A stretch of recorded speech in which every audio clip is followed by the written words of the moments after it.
একদম ৰিল্যাক্স হইল, একদম ৰিল্যাক্স, একদম ৰিল্যাক্স হইল।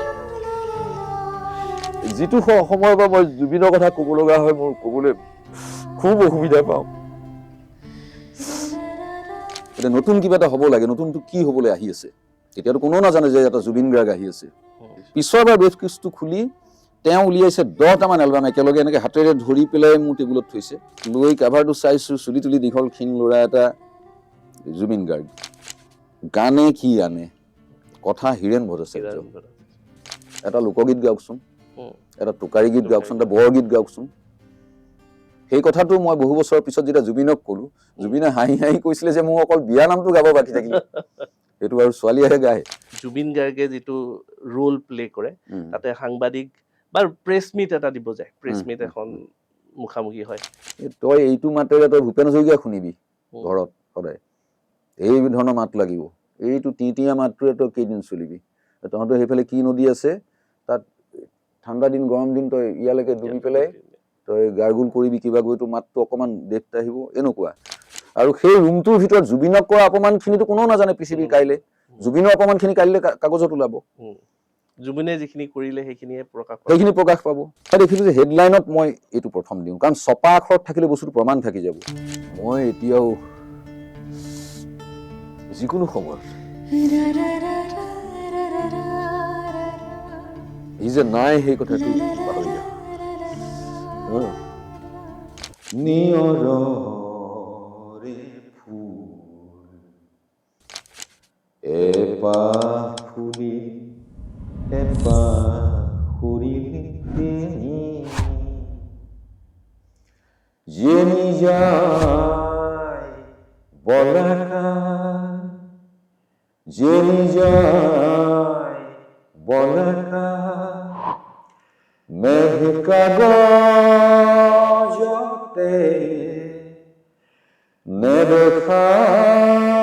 ৰেখা টানি নিয়ৰৰে এপাহ ফুলি এপাহ সৰিলে কেনি, যেনি যায় বলাকাই, যেনি যায়। শব্দৰ মজিয়ালৈ পুনৰবাৰ সকলোকে স্বাগতম জনাইছোঁ। শব্দৰ এটি ক্ষুদ্ৰ প্ৰয়াস, জয় জুবিন দা। এই অনুষ্ঠানটিত আমি জুবিন দাক আকৌ এবাৰ চুবলৈ, চাবলৈ, বুজিবলৈ চেষ্টা কৰোঁ। আৰু আমি হাৰ্টথ্ৰব জুবিন গাৰ্গ বুলি সম্বোধন কৰা এই হাৰ্টথ্ৰব শব্দটি যোনে অলংকৃত কৰিছিলে জুবিন দাৰ নামৰ আগত, সেইগৰাকী ব্যক্তি আজি আমাৰ লগত আছে শব্দৰ মজিয়াত, জয় জুবিন দাৰ এই বিশেষ অনুষ্ঠানটোত। আমি অলপমান আৰু কাষৰ পৰা চাবলৈ চেষ্টা কৰিম জুবিন দাক। আজি আমাৰ লগত উপস্থিত আছে, আমাৰ আমন্ত্ৰণ ৰক্ষা কৰি আমাৰ মাজলৈ আহিছে বিদ্যুৎ কুমাৰ ভূঞা ডাঙৰীয়া। আপোনাক স্বাগতম জনাইছোঁ শব্দৰ এই অনুষ্ঠান জয় জুবিন দালৈ। প্ৰথম প্ৰতিক্ৰিয়া ল'ব বিচাৰিছোঁ, কেনেকুৱা কি ক'ব? মই প্ৰথম তোমাৰ লগতে এণ্টায়াৰ শব্দ ফেমিলিক মোৰ শুভেচ্ছা আৰু অভিনন্দন জনাইছোঁ। এইটো তোমাৰ জীৱনৰ অন্য এটা অধ্যায়। ইতিমধ্যে অসমত এগৰাকী জ্যোতিষী হিচাপে, এগৰাকী মেজিচিয়ান হিচাপে তোমাৰ এটা প্ৰতিষ্ঠা, আৰু এই যাত্ৰাৰে চিৰসুন্দৰে কেনেকৈ তৈয়াৰ কৰিছে নাজানো। আজি এই আসনখনত বহি জুবিনৰ স্মৃতি ৰোমন্থন কৰিবলৈ লওঁতে, বিশেষকৈ তোমাৰ সন্মুখত, মোৰ প্ৰথমেই মনত পৰিছে যে যিটো কথা আমি সকলোৱে এতিয়া আৱিষ্কাৰ কৰিছোঁ, যে অকলে আগবঢ়াটোৱেই জীৱন নহয়। তেওঁৰ সান্নিধ্যলৈ অহা কোনোবা এজনক আৰু দুখোজ আগুৱাই নিয়াৰ ক্ষেত্ৰত তেওঁৰ যিটো প্ৰয়াস আছিলে, যিটো খুব বেছি হাইলাইট হোৱা নাছিলে বা তেওঁ নিবিচাৰিছিলে। গতিকে মোৰ তোমাৰ লগত প্ৰথম ইন্ট্ৰডিউচ কৰি দিয়া মানুহটো আছিলে জুবিন। তুমি এটা লেপটপ লৈ বহি আছিলা, আৰু সেই সময়ত তুমি প্ৰফেশ্যনেল যাদুৰ জীৱনটোত আত্মপ্ৰকাশ কৰাৰ যিটো যন্ত্ৰণা সন্তান জন্ম দিয়া সেই আৱেগখিনি লৈ পেলাই আছা সেইখিনি সময়ত জুবিন অলৰেডি হাৰ্টথ্ৰব হৈয়ে গৈছে হাৰ্টথ্ৰব শব্দটোলৈ বাৰু পিছত আহিম গতিকে মোলৈ জুবিনে ফোন কৰিছে তোমাৰ লগততো মোৰ কোনো চিনাকিয়েই নাই আমাৰ সম্বন্ধটো তই হৈ গৈছিলে জুবিনৰ লগত গতিকে সি মাতি পঠালে আহি মই তোমাক পালোঁ সেইদিনা আৰু সি সেইটোতেই সুখী সি তাৰ মাজত আৰু তোমাৰ বা মোৰ মাজত সোমাই থকা নাই তাৰ জীৱনত সি আগবাঢ়ি গৈছে কিন্তু এই যে যোগাযোগটো কৰাই দিলে এইবোৰ তেওঁ এটা মাধ্যম আচলতে তেওঁৰ নিচিনা এটা পবিত্ৰ আত্মাৰ ব্যক্তিত্বক হয়তো চিৰসুন্দৰেই মিলাই দিছে তোমাৰ মোৰ মাজৰ সম্পৰ্কৰ কাৰণে আৰু তাৰপিছত আমি এটা গ্ৰেণ্ড শ্ব' কৰিলোঁ প্ৰাগজ্যোতি মাছখোৱাত য'ত ডক্টৰ হীৰেণ গোহাঁই মামণি ৰয়ছম গোস্বামীৰ দৰে 50 জনতকৈও বেছি অসমৰ বৌদ্ধিক জগতৰ লোক চিনেমাৰ লোক গোটেইখিনি মানুহ আৰ্টিষ্টটো আছিলেই আৰু বৌদ্ধিক জগতখনৰো পুৰুধা লোকসকলে আসন শুৱনি কৰিছিলে সেইটো স্মৃতি আমি পাহৰিব নোৱাৰোঁ আৰু সেইটোৰো যোগাযোগখিনি থ্ৰু জুবিন এতিয়া জুবিনক মই শ্ৰদ্ধাঞ্জলি শব্দটো ব্যৱহাৰ কৰিব নোৱাৰোঁ তাৰ ফটোত মই সেৱা কৰিব নোৱাৰোঁ বিভিন্ন ঠাইত গৈছোঁ শ্ৰদ্ধাঞ্জলি মই এভইড কৰোঁ কেনেকৈ শ্ৰদ্ধাঞ্জলি জনাম মোতকৈ 8 বছৰ সৰু অথচ আমাৰ তই সম্পৰ্ক হৈ গৈছিলে আনকি টেলিভিশ্যন শ্ব'টো আন ক'তো মই দেখা নাই মই ইণ্টাৰভিউ যেতিয়া ল'ব খুজিছোঁ সি মোক 12 বজাত মাতিছিলে আৰু 12 বজাতো মই খাটাং হ'বৰ কাৰণে সুধিছিলোঁ দিনৰ 12 বজা নে ৰাতি 12 বজা সি কৈছে নহয় ৰাতি অভিনয়ত গৈ ইণ্টাৰভিউ কৰিছিলোঁ ইণ্টাৰভিউ লওঁতে মই আনুষ্ঠানিকভাৱে এগৰাকী জাৰ্ণালিষ্ট হিচাপে যেতিয়া মই চিনাকি কৰি দিব খোজোতে মই কৈছিলোঁ যে আজি আমাৰ মাজত আছে জুবিন তোমাক আমাৰ তোমাৰ চমাৰ এইবিলাক বাদ দে আমি আজি 30 বছৰ ধৰি তইকে কথা পাতি আহিছোঁ সি দৰ্শকৰ লগত ডাইৰেক্টলি কথা পাতিবলৈ ল'লে যে আমি তইকে কথা পাতিম 30 বছৰ ধৰি এনেকৈ কথা পাতি আহিছোঁ সেইটোৱেই জুবিন আৰু তাৰপিছত আমি তইকে কথা পাতিব লগা হৈছিলে সি ঢুকুৱাৰ পিছত কেতিয়াবা ফেচবুকত মই যদি জুবিন বুলি লিখিছোঁ কেতিয়াবা মোক কোনোবাই যিসকলে নাজানে মোক তেওঁলোকে মোক গালি পাৰে যে আপুনি তই বুলি কিয় ক'ব জুবিন দাক তো মই সিহঁতক কেনেকৈ বুজাম তেওঁলোকক জুবিনৰ লগত মোৰ সম্পৰ্কটো কি আছিলে ভাই বন্ধু দুয়োটা সম্পৰ্ক আছিলে তাৰ লগত 8 বছৰ সৰু ডেফিনেটলি মই ভাইৰ দৰে তাক ভাবোঁ আৰু সি মোক তাৰ বন্ধু ভাই দুইটাই ভাবে বহুত সাংবাদিক সি মোৰ পিছত লগ পাইছে কিন্তু মোৰ প্ৰতি তাৰ সন্মানটো মই এতিয়াও ভাবোঁ যে সকলোতকৈ অকণমান সুকীয়া আছিলে বিশ্বাস কৰিছিলে এতিয়া জয় জুবিন দা শব্দটো তোমাৰ বা মোৰ ক্ৰিয়েশ্যন নহয় তাক যিসকলে ভাল পায় অনুৰাগীসকলে সেইসকলৰ কাৰণে শ্লোগানৰ নিচিনা হৈছে আমি আন্দোলনত বিভিন্ন শ্লোগান পাওঁ মৰে অসম যিয়ে কোনোবা কিবা এই ধৰণৰ কিন্তু জয় জুবিন দাটো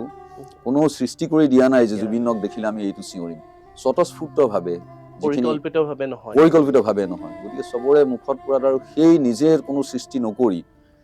সেই যিটো সমূহীয়া কণ্ঠস্বৰ বিশেষকৈ ইউথখিনিৰ কাৰণে যুৱ সম্প্ৰদায় যিটো তেওঁলোকৰ মুখৰ পৰা তুলি আনি ইমান সুন্দৰভাৱে বিউটিফুল নামটো দিয়াৰ কাৰণেও মই খুব হেৰি কৰিছোঁ এইটোৰ কাৰণে ধন্যবাদ জনাইছোঁ আৰু জুবিনৰ লগত সম্পৰ্ক বুলিবলৈ মোৰ মনত পৰে আমি একেবাৰে প্ৰথমৰ পৰা আহোঁ নেকি একেবাৰে আৰম্ভণিৰ পৰা আহিব বিচাৰিছোঁ আজি একেবাৰে খৰচি মাৰি আপোনাৰ পৰা জানিব বিচাৰিম সময় নাজানো কি হয় কিন্তু একেবাৰে আৰম্ভণিৰ পৰা আহিব বিচাৰিছোঁ একেবাৰে আৰম্ভণিত মানে কেনেকৈ আৰম্ভণি হৈছিলে এই গোটেই আৰম্ভণি হৈছিলে মই মোৰ সৰুৰে পৰা ৰেডিঅ'টোত তেতিয়াতো আৰু জুবিন গাৰ্গ নুশুনো ৰেডিঅ'টোত যিসকল কণ্ঠ শুনিছিলোঁ মই পেৰডি গীত ভাল পাইছিলোঁ মুনীন দত্তৰ আৰু ভূপেন হাজৰিকা খগেন মহন্ত জয়ন্ত হাজৰিকা এই তিনিজন মোৰ কাণত বেছিকৈ সোমাইছিলে আৰু ভূপেন দাক ফ'ল' কৰিছিলোঁ তেতিয়াৰ পৰা মই 5 বছৰ বয়সত ভূপেন দাক দেখিছিলোঁ আৰু 10 বছৰ বয়সৰ পৰা ভূপেন দাৰ লগত মোৰ একেবাৰে সম্পৰ্ক একেবাৰে আমৃত্যু গতিকে মই ভূপেন দাই যেতিয়া মোৰ হাৰমনিয়াম লৈ কেতিয়াবা গান ৰিহাৰ্চেল কৰে শংকৰদেৱ কলাক্ষেত্ৰৰ গানটো হয়তো তেতিয়া তেওঁ কেতিয়াবা হাৰমনিয়ামখন লৈ পেলাই ৰিডত যেতিয়া হাতটো দিয়ে তাতকৈ হাই স্কেলত আছিলে অলপ তেতিয়া ভূপেন দাই মোক কৈছে যে মই বুকু হমৰ দিনৰে পৰা বি ফ্লেটত গাওঁ তুমি মোৰ গান গোৱা এই ইমান হাই স্কেলত কেনেকৈ গোৱা মই বোলো মইতো ইমান হাৰমনিয়াম ব্যৱহাৰ নকৰোঁ স্কেলটোৰ কাৰণে লওঁ বাকী মিউজিচিয়ানখিনিয়ে বজায় আৰু মই বেয়া পাম বুলি তেওঁ লগে লগে কৈছে যে নাই আমাৰ ৰিহাৰ্চেল ইয়াতে হ'ব আমি শেষত আমি হয়তো ৰূপহৰ হাৰমনিয়ামখন ল'ম ৰূপহ মিনছ পাৰ্বতী প্ৰসাদ বৰুৱাৰ পুতেক প্ৰণৱীৰাম বৰুৱাৰ হাৰমনিয়াম সেইখন ভূপেন দাই ব্যৱহাৰ কৰিছে আগতে সেই ধৰণে আগবাঢ়িছোঁ। গতিকে মই গান গাবলৈ চেষ্টা কৰিলেও সেই বি ফ্লেটৰ ভূপেন হাজৰিকাৰ যিখিনি গান সেইবিলাকৰ চৰ্চা কৰোঁ। আৰু তাৰ বাহিৰে ৯২ চনৰ সময়ছোৱাত এটা ট্ৰেনজিশ্যন পিৰিয়ড আহিছে আছামিজ মডাৰ্ণ মিউজিকলৈ। সেই সময়ত বিহু সুৰীয়া গীতৰ এটা ঢৌ আহিছে, লাইক বিহু তলিলৈ আহিলা মনৰ মৰম যাচিলা নাৰা নাৰা নাৰা নাৰা নাৰা অহো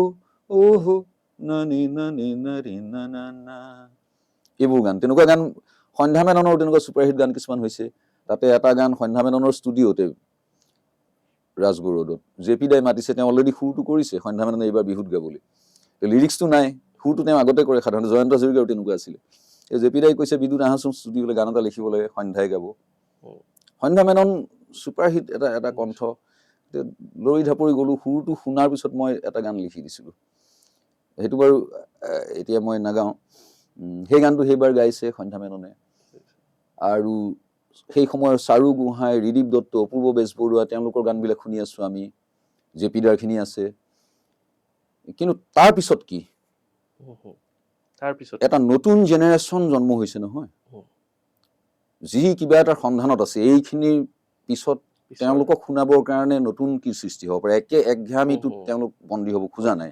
আৰু সেই সুবিধাটো লৈছে বলিউডৰ চিনেমাই। সস্তীয়া গান কিছুমান আহিছে, চলিকে পিছে জাতীয় গান সেই সময়ত অহা। সেই গানবোৰ যেতিয়া বজাৰলৈ আহিছে, তেতিয়া টি চিৰিজৰ কেছেটবিলাক আহে, সেইবোৰৰ বিক্ৰী বাঢ়িছে। আৰু অসমীয়া গীতৰ যিখিনি মই বাণিজ্যিক দিশটোত যোগাযোগ আছিলে, আমাৰ চাহিদা মাৰ্কেট, দিৱান মাৰ্কেটৰ কেছেটৰ বজাৰখন, য'ত বিহুগীত গাই, লোকগীত গাই কেইটামান পইচা উপাৰ্জন কৰি শিল্পীসকল চলি আছে। গতিকে তাত গৈ যেতিয়া দেখিছোঁ এই হিন্দী চিনেমাৰ বলয়টো গ্ৰাসত অসমীয়া মডাৰ্ণ মিউজিকৰ টেটু চেপা অৱস্থা এটা হৈছে। গতিকে নতুন কিবা এটা হ'ব লাগে, নতুনটো কি হ'বলৈ আহি আছে, এতিয়াতো কোনেও নাজানে যে এটা জুবিন গাৰ্গ আহি আছে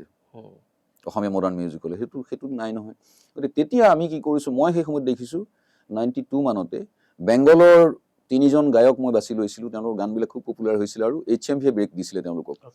এজন হ'ল নচিকেতা, যি জুবিনৰ ছবিত অভিনয় কৰিছে, গানো গাইছে, খুব বন্ধুত্ব হৈ গ'ল। এই নচিকেতাৰ গান শুনিছোঁ, তেওঁৰ এই বেচ ভালো আছি বুলি প্ৰথম এলবামটো। তাৰপিছত অঞ্জন দত্ত, তেওঁ চিনেমা ডাইৰেক্টৰ, অভিনেতা, কিন্তু তেওঁ এই ধৰণৰ ঘৰানাত গান গাইছে, অঞ্জন দত্ত। তাৰপিছত আৰু এজন হ'ল এতিয়া তেওঁৰ নাম আছিলে সুমন চট্টোপাধ্যায়, এতিয়া কবিৰ সুমন নাম ল'লে তেওঁ। এওঁলোক 3জনৰ এলবামবিলাক শুনিছোঁ। সেইখিনিৰেই যিখিনি বস্তু পোৱা নাই অসমীয়া মিউজিকৰ সেই সময়ছোৱাত, গতিকে তেওঁলোকৰ গান শুনিছোঁ। তেনেকুৱা এছোৱা সময়তে হঠাৎ এদিন মোৰ চিনাকি, মোৰ গান তেওঁ যোৰহাটৰ এই যে আমাৰ জংকী বুলি এজন ল'ৰা আছে, জংকী দত্ত, তেওঁ এতিয়া গোটেই গ্লোবটোতে ঘূৰি ফুৰে ডাঙৰ ডাঙৰ মিউজিচিয়ানৰ লগত, তেওঁ পাৰ্কাছনিষ্ট হিচাপে বিখ্যাত। তেওঁৰ ভনীয়েক বৃষ্টি দত্ত, সৰু ছোৱালী, তাইৰ কাৰণে জয়ন্ত নাথে মোৰ গান এটা বিচাৰিছিলে। সেইটো অসমীয়াৰে লালিতা পালিতা যিটো তাল পৰে, সেই তালত তেওঁ কৰা বুলি মোক জয়ন্ত নাথে জনাইছিলে। সেই গানটো লিখি দিলোঁ। পানী আনিবলৈ যোৱা ছোৱালী এজনী আৰু নৈৰ ঘাটলৈ, গাঁৱৰ গ্ৰামীণ পটভূমি। গতিকে জয়ন্ত নাথৰ লগত মোৰ এটা সম্পৰ্ক হৈছে। আৰু সেই সময়ত যোৰহাটৰ NK প্ৰডাকশ্যনৰ কেইটামান কেছেট মই শুনি ভাল পাইছোঁ। সেইকেইটাৰ ভিতৰত এটা আছিলে খগেন মহন্ত, ৰচনা মহন্তৰ কেতেকী, বিহু নহয়, বিহু সুৰীয়া, অলপ বেলেগ টেষ্টৰ গান। আৰু এটা শুনিছিলোঁ শৰাইঘাট, ভূপেন হাজৰিকাই গাইছে, কিন্তু লিখিছিলে নগেন বৰাই, সুৰ দিছে হয়তো জয়ন্ত নাথে। সেই সময়ত অকণমান আলফাও উত্থান এটাত আছিলে, গতিকে তেনেকুৱা অকণমান বিপ্লৱী গান। সেই শৰাইঘাট ছুপাৰহিট হোৱাৰ পিছত তেওঁলোকে ছেকেণ্ড এলবামটোৰ নামো শৰাইঘাটেই দিছে, কিন্তু আকৌ শৰাইঘাট কৰিলে। সেইবিলাকো শুনিছোঁ। জেতুকা বুলি এটা বিহু শুনিছোঁ প্ৰথম মই জীৱনত। তাৰ আগতে ভূপেন দাই কলিকতাত বিহু গানবিলাক যেতিয়া ৰেকৰ্ডিং কৰে, তেওঁ ঢোল, তাল, পেঁপা এইবোৰ নাপায়তো, গতিকে সেই তাৰ মিউজিচিয়ান দিয়েই বিহুৰ অকণমান ফ্লেভাৰটো ৰাখি পেলাই তেওঁৰ ধৰণেৰে সেইবোৰ বিহু হৈ নাথাকে আৰু পিয়ৰ বিহু সুৰীয়া গান এটাতে থাকে। গতিকে মোক জয়ন্ত নাথে আহি চিনাকি কৰি দিলে মানুহজন। তেওঁ এটা ক'লা ব্ৰিফকেছ লৈ আহিছে আৰু বগা চাৰ্ট, বগা পেণ্ট, ওখ পাখ মানুহ। আৰু সেইদিনা দুপৰীয়া অকণমান ৰ'দ আছিলে, গতিকে তেওঁৰ মুখখন মানে একদম পাঠানৰ নিচিনা জকমকাই আছে, ৰঙা ভাৱ এটা। বহিলে, বহাৰ পিছত উদ্দেশ্যৰ কথা যেতিয়া আহিলে, তেতিয়া নৱবৰ্গটকীয়া ব্ৰিফকেছটো খুলিলে, খুলি পেলাই মোক 3টা এলবাম দিলে। এটাৰ 3 কপি 5 কপি এনেকুৱাকে সেইটো আছিলে আশা ভোসলেয়ে গাইছে মেঘালী এটা এলবাম অনুৰাধা পাৰুৱালে গাইছে এটা এলবাম সোলো এলবাম বেলেগ ডুৱেট সুৱেট নাই তাত সেইটো কেছেটৰ নাম হ'ল অনুৰাধাৰ টু অনুৰাধা 3 নম্বৰ কেছেটটো হ'ল কিশোৰ কুমাৰৰ পুত্ৰ অমিত কুমাৰে গোৱা সেইটো কেছেটৰ নাম মণিহাৰ আৰু তাৰ আগৰ চোৱা সময়ত নতুন দুটা কণ্ঠক অকমান লিফটিং কৰি নিব খুজিছে বীৰেন দাস তেওঁ আমাৰ চাহিদা মাৰ্কেট দেৱান মাৰ্কেটৰ পিছফালে ৰেলৱে হেৰিয়াৰ কাষত থাকে তেওঁৰ প্ৰতিষ্ঠানটোৰ নাম হ'ল মিউজিক মেকাৰ্ছে ব্ৰেক দিছে সেই সময়ত দুগৰাকী ছিংগাৰক অসমীয়া ছিংগাৰ হিচাপে জিতুল সোণোৱাল আৰু সংগীতা কাকতি তেওঁৰ লগতো মোৰ সম্পৰ্ক ঘটিছিলে আৰু এই ডুৱেট যেতিয়া ফিমেল ছিংগাৰ গৰাকী যদি অসমীয়া হয় ডুৱেটটোত বলিউডৰ কোনোবা এগৰাকী ছিংগাৰ লৈছে উদিত নাৰায়ণ বা কুমাৰ চানু এওঁলোকক লৈছে সেইবোৰৰ গান শুনিলে এতিয়া কি উদিত নাৰায়ণৰ গানকেইটা সেই সময়ত আমিৰ খানৰ মুখত আমিৰ খানৰ মাত যেন লগা হৈ গৈছে তেনেকুৱা এগৰাকী বলিউড ছিংগাৰে যেতিয়া অসমীয়া বিহুসুৰীয়া গান এটা গাব ক'ৰবাত উচ্চাৰণ ভুল হ'লেও আমাৰ সেইটোও ভাল লাগে যে নন আছামিজ এজনে অসমীয়াত গাইছে আমিৰ খানৰ কাৰণে যিজনে গায় তেওঁ ছুপাৰ হিট সেইবিলাক ছিংগাৰ সেই সময়ছোৱাত এওঁলোকেও ভাবিছে যে আমি বলিউডৰ ছিংগাৰক দি গান গোৱাওঁ সেই প্ৰৱণতাটোৰে গৈ তেওঁলোকে ৰেডিঅ' জেমছ মোৰ ষ্টুডিঅ'টোৰ নাম এইকাৰণে মনত আছে এই যিটো এটা পেপাৰ ৱেট তেওঁলোকে লৈ আহিছিলে বম্বে আৰু মোক যাওঁতে কেছেটৰ লগতে সেইটোও দি গৈছিলে সেইকেইটা কেছেট পালোঁ পোৱাৰ পিছত তেওঁলোকে যাবলৈ উঠিলে সেইকেইটা প্ৰচাৰ কৰিব লাগে আৰু বিগ বাজেটৰ কেছেট যাতে পইচাকেইটা আহে প্ৰচাৰ হ'লে পূজা আহি আছে পূজাত বিক্ৰী হ'ব যাবলৈ উঠিলে উঠাৰ পিছত নৱবৰ্গটোকে আকৌ বহিলে মোৰ লগত চব কথা বতৰা শেষ হ'ল কি কাৰণে বহিলে মই নাজানো আৰু সেইটোৱে হয়তো ডাঙৰ এটা আৱিষ্কাৰ হ'ব গৈ আছে পিছৰবাৰ ব্ৰেফ কেছটো খুলি তেওঁ উলিয়াইছে 10টামান এলবাম একেলগে এনেকৈ হাতেৰে ধৰি পেলাই মোৰ টেবুলত থৈছে সেইটো 10টা এলবাম এটা এলবামেই অনামিকা অনামিকা অনামিকা অনামিকা অনামিকা এটা হাতত ল'লোঁ লৈ কাভাৰটো চাইছোঁ চুলি তুলি দীঘল ক্ষীণ ল'ৰা এটা জুবিন গাৰ্গ আৰু তলফালে সৰুকে ছিংগাৰ কবিতা কৃষ্ণমূৰ্তি মোৰ এইটো কিয় দিছে নহয় এইটো আমাৰ লোকেল তাৰে যোৰহাটৰ জুবিন গাৰ্গ বুলি ল'ৰা এটা এইখন ফটো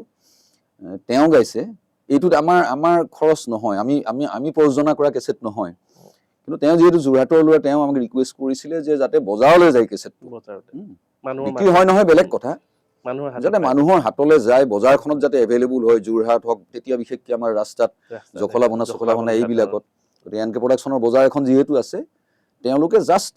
ডিষ্ট্ৰিবিউশ্যনটো কৰক লাভ লোকচানৰ বিচাৰ কৰা নাই সেই ল'ৰাটো জুবিন গাৰ্গ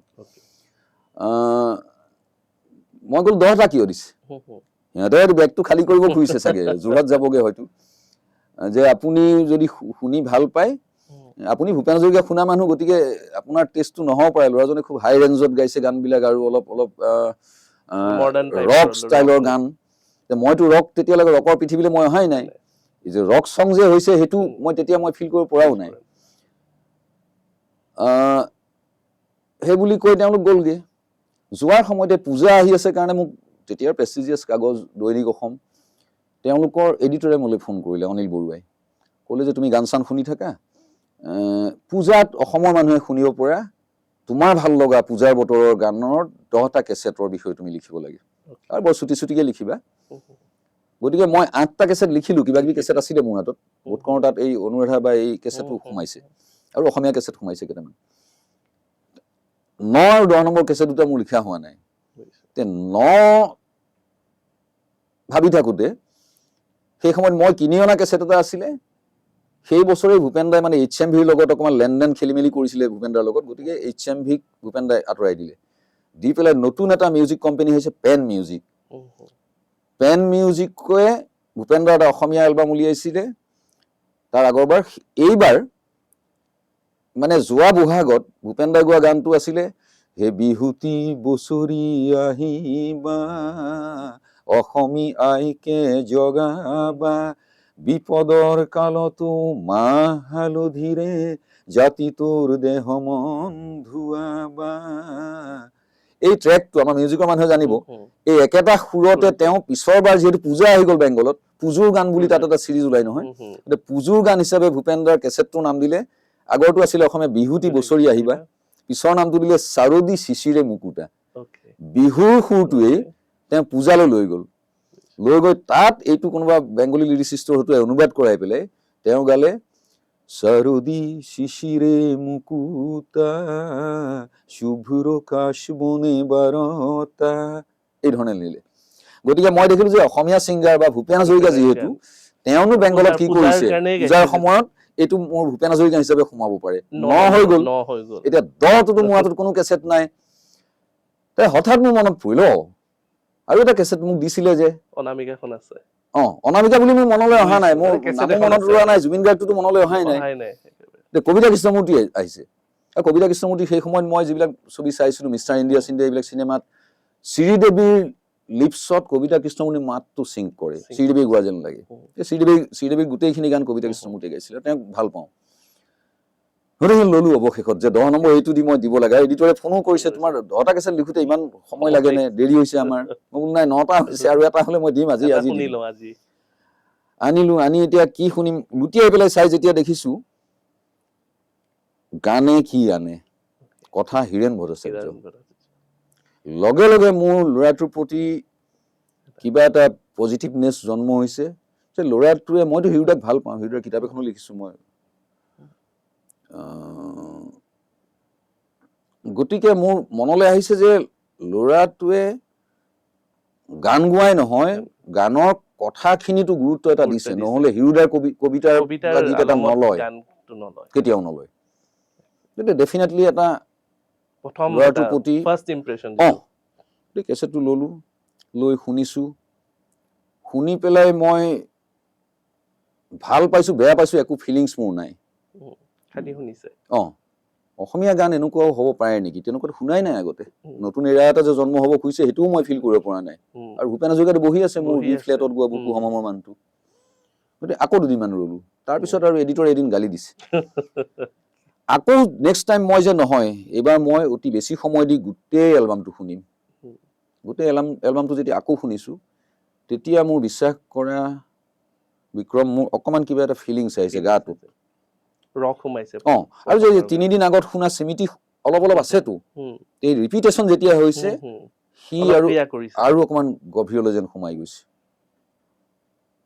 তথাপিও মই এইটো ভবা নাই যে এই গায়কজনে খুব দীৰ্ঘদিন ছাষ্টেইন কৰিব, কিন্তু এই যে ঘিচি পিটি যিবোৰ গান ওলাই আছিলে তাত নতুন প্ৰজন্মৰ যিখিনি মোৰ পিছৰ প্ৰজন্ম, সেইখিনি ভূপেন হাজৰিকাতে বন্দী হৈ থাকিব খোজা নাই বা ভূপেন হাজৰিকা শুনা নাই, সেই অধ্যায়টো নাই জনা। সেই ল'ৰা ছোৱালী খিনিয়ে এই কেছেটটো হয়তো লব, কিবা এটা পাব, নতুন কিবা এটা, এই বিহুসুৰীয়া গানৰ ঢৌটোৰ পিছত। গতিকে মই ইমান কনফিডেন্ট নহয় যে এই ল'ৰাটো জুবিন গাৰ্গ হ'বলৈ গৈ আছে ভৱিষ্যতে। গতিকে মই লিখাৰ শেষত অকণমান এটা শেষৰ মন্তব্য হিচাপে যিখন লিখিবলৈ, সেইখনত কৈছো যে ল'ৰাটোৱে অসমীয়া মডাৰ্ণ মিউজিকৰ, চিনেমাৰ কথা মোৰ তেতিয়া অহাই নাই, মডাৰ্ণ মিউজিকত এছোৱা সময় আধিপত্যক বিশ্বাস কৰিব, সেই ধৰণৰ এটা লাইন দিলো, থাকিলে। গতিকে তাৰপিছত তেতিয়ালৈকেতো জুবিনক লগেই পোৱা নাই, মোলৈ কিছুমান ফোন আহিছে, তুমি ইমান চিনেমা বেয়া হলে, চিনাকি মানুহ হলেও তুমি একদম বেয়াকে লিখি দিয়া, বেয়া হৈছে বুলি, মিউজিক বেয়া হৈছে বুলি। তুমি জুবিন গাৰ্গৰ বিষয়ে যে এনেকে লিখিলা, তেওঁ এছোৱা সময় আধিপত্য বিস্তাৰ কৰিব, কোন জুবিন গাৰ্গ কোন? মই নাজানো, ক'ৰ ল'ৰা? যোৰহাটৰ ল'ৰা বুলি শুনিছো, মই লগ পোৱা নাই, কেৱল কেছেটটো ক'ত পাম? তেওঁলোকে হয়তো মাৰ্কেটিং কৰিব, এইখিনিতে হয়তো পূজাৰ আগে আগে বজাৰলৈ আহিব পাৰে, যদি আহে আপোনালোকে বজাৰত পাব। আৰু নহলে মোৰ হাতত 10টা কেছেট আছে, মই এটা ৰাখিম, তাৰ এটা লৈ যাব পাৰে। তপন দাস মোৰ তালৈ আহিছে, এক্টৰ, সিহঁতে বেলেগ এটা ঢৌ হয়তো সিহঁতেও বিচাৰি আছিলে। তপন দা খুব পিছততো তপন দাৰ লিপছত জুবিনৰ গান এই ভাইমন্দাৰ চিনেমা বিলাকত একেলগে গাইছে আমাৰ দিগন্তহঁতৰ লগত। গতিকে সেই ধৰণে কেছেট কেইটা কাৰোবাক দিলো, আৰু দিয়াৰ পিছত তাৰ বহু পিছতহে মই জুবিনক লগ পাই, তাৰ পিছৰ এলবামটো বোধকৰ মায়া আছিলে। সেই সময়ত যেতিয়া সি আহিছে, তাক লগ পাইছো, সি ভাল পাইছে, আৰু মোক সাংবাদিক হিচাপে, মানে সাংবাদিক যদি সি লগ পাইছে, প্ৰথম মোকে পাইছিলে। তাৰ এটা স্পেচিয়েল কিবা এটা মোৰ লগত আছিলে, সেইটো আমৃত্যু থাকি গ'ল। আৰু তাৰ পিছত এটা ঘটনা ঘটিল, সেইটো মই ক'ব খোজো। জুবিনৰ তেতিয়ালৈকে আনুষ্ঠানিকভাৱে প্ৰেছৰ লগত মুখামুখি হোৱা নাই। সেই জাতীয় এলবাম ময়ে লিখোঁ ক'ৰবাত কিবা, কিন্তু আনৰ লগত সম্পৰ্কটো হোৱা নাই, আন আন আন সাংবাদিকৰ লগত। ময়ে পেপাৰবিলাকত দিওঁ, মই ফ্ৰীলান্স আছিলোঁ তেতিয়া, গতিকে মই চব কাগজত লিখিব পাৰোঁ। সেই সময়ত তাৰ প্ৰথম হিন্দী নন ফিল্ম এলবামটো ওলাব চান্দিনী ৰাত। গতিকে নৱহঁতে যিহেতু প্ৰথমৰ পৰা জুবিনৰ বিষয়ে লেখা মেলা ময়ে কৰিছিলোঁ, সিহঁতে ভাল পাইছিলে মোৰ লেখাখিনি, জুবিনেও হয়তো ভাল পাইছিলে। গতিকে সিহঁতে ক'লে যে বিৰুদ্ধা অকণমান ভালকৈ অনুষ্ঠানটো কৰোঁ। মই নকওঁ, এইটো জুবিনক ব্ৰেক দিবৰ কাৰণেই এনকে প্ৰডাকশ্যন হ'ল প্ৰডাকশ্যন হাউচ এটা, যে তেওঁলোকে যিটো চেলেবল বস্তু পাব সেইটো ফ'কাছ কৰিবৰ কাৰণে, সেইটোত ইনভেষ্ট কৰিবৰ কাৰণে সাজু থাকিব। এইটো প্ৰফেশ্যনেল কথা এটা, ডুবি পেলাই কাৰোবাক উঠাবতো নোৱাৰে। গতিকে যেতিয়া জুবিনৰ এই জাৰ্ণিটো আৰম্ভ হ'ল, মায়া এইটো সিটো যিকেইটা কেছেট ওলালে, গোটেই বজাৰখন দখল কৰি ল'লে আৰু আন গানৰ বজাৰখন একেবাৰে তললৈ গুচি আহিলে। বিহু সুৰীয়া জাতীয় যিবিলাক গান চলি আছিলে, গতিকে সেইটো অহাৰ লগে লগে হিন্দী এলবামটো আহিছে। চিনেমাত জুবিনে গান সপোন হয়তো দেখা নাই, কিন্তু তাৰ হয়তো এটা কনফিডেঞ্চ আছিল যে সি হিন্দী ভালকৈ গাব পাৰিব বা গাব জানে। হিন্দীটোতো তাৰ ষ্টাইলতে কৰিছে, এই বলিউড চিনেমাৰ ষ্টাইলত নাই কৰা, নন ফিল্ম হিন্দী গান, চান্দিনী ৰাত। গতিকে মই ভাবিলোঁ যে এই সময়তে আমি প্ৰেছক মাতোঁ, সকলো প্ৰেছক। তেতিয়ালৈ জুবিন গাৰ্গ হৈ গৈছে, হাৰ্টথ্ৰব শব্দটো হোৱাগে নাই, কিন্তু এটা ৱেভ আহি গৈছে, জুবিন ঢৌ এটা আহি গৈছে। আৰু সেই সময়ত মোক যিসকলে আধিপত্য বিস্তাৰ কৰি আছিলে অসমীয়া মডাৰ্ণ মিউজিকত, তেওঁলোকৰ লগতো মোৰ সম্পৰ্ক, এটা নামবিলাক নকওঁ আৰু সেইটোৱে। তেওঁলোকে মোৰ গানো গাইছে ক'ৰবাত, ৰেডিঅ' বা কেছেটত মোৰ পৰা গান বিচাৰে। তেওঁলোকে কৈছে যে এই ইয়াত এইবিলাক হেৰি লগাই কাণত, ডিঙিত এইবিলাক লৈ সেইটো মাতেৰে কেইদিন চলিব, এইটো ঢৌ আহিছে, ঢৌ গুচি যাব। আৰু এটা লোকগীত গাওকচোন, এটা টোকাৰী গীত গাওকচোন, এটা বৰগীত গাওকচোন। সেই কথাটো মই বহু বছৰৰ পিছত যেতিয়া জুবিনক ক'লো, জুবিনে হাঁহি হাঁহি কৈছিলে যে মোৰ অকল বিয়া নামটো গাব বাকী থাকিলে, সেইটো আৰু ছোৱালীয়েহে গায়, তাৰ বাহিৰে গোটেই সোপা গালো। এতিয়া মোৰ ঘৰৰ ওচৰৰ নামঘৰটোত ৰাতিপুৱা যিবোৰ গান শুনো, এখন ৰেকৰ্ড কৰিছিলে বৰগীতৰ, অল ইণ্ডিয়া ৰেডিঅ' গুৱাহাটী। তাত বীৰেন দত্তৰ বৰগীত আছে, খগেন মহন্তৰ আছেই, ভূপেন দাই গোৱা আছে। জুবিনৰ গান গুৱাহাটী ৰেডিঅ'ত নাই, কিন্তু জুবিনে যিখিনি কেছেটত সকলো গীত, বৰপেটাৰ হোলী খেলালৈকে গীত, গোটেইবোৰ গীত আনে। হোলীৰ দিনা জুবিনৰ গানটোৱেই বাজে, ভূপেন দাহঁতে হোলী গীত গোৱা নাছিলে বা পোৱা নাছিলে। আৰু লোকগীতবিলাক, কামৰূপী লোকগীতবিলাক, ৰামেশ্বৰ পাঠকক খুব শ্ৰদ্ধা কৰিছিলে সি। গতিকে ৰামেশ্বৰ পাঠকৰ লোকগীতখিনি আজিৰ প্ৰজন্মই হয়তো ৰামেশ্বৰ পাঠকৰ সেই কলকেল যিটো সেই ঠাচটোত হয়তো গ্ৰহণ কৰিব খোজা নাই, কিন্তু সেই ৰামেশ্বৰ পাঠকৰ আমাৰ অসমীয়া পৰম্পৰা লোকগীতখিনিতো আগুৱাই যাব লাগিব।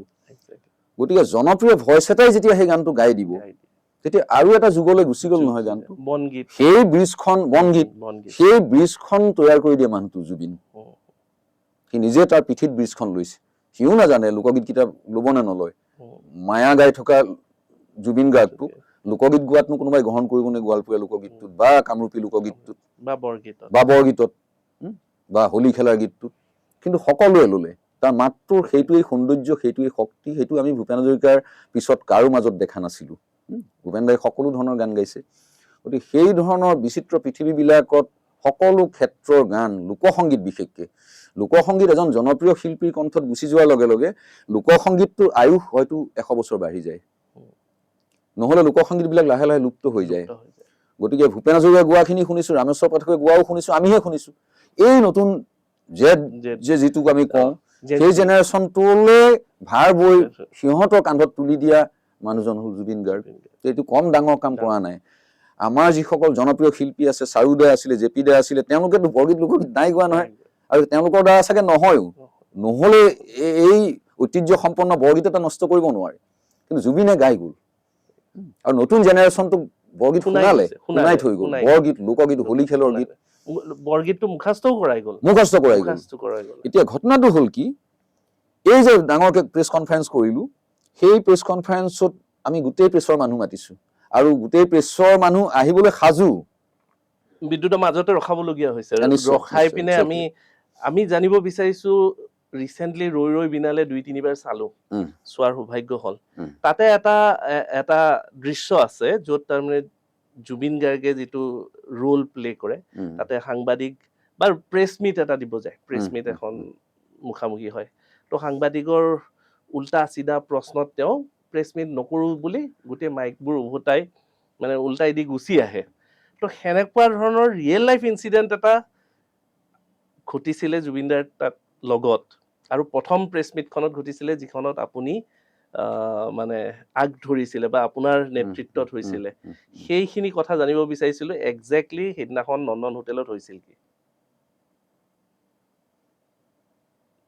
সেইটো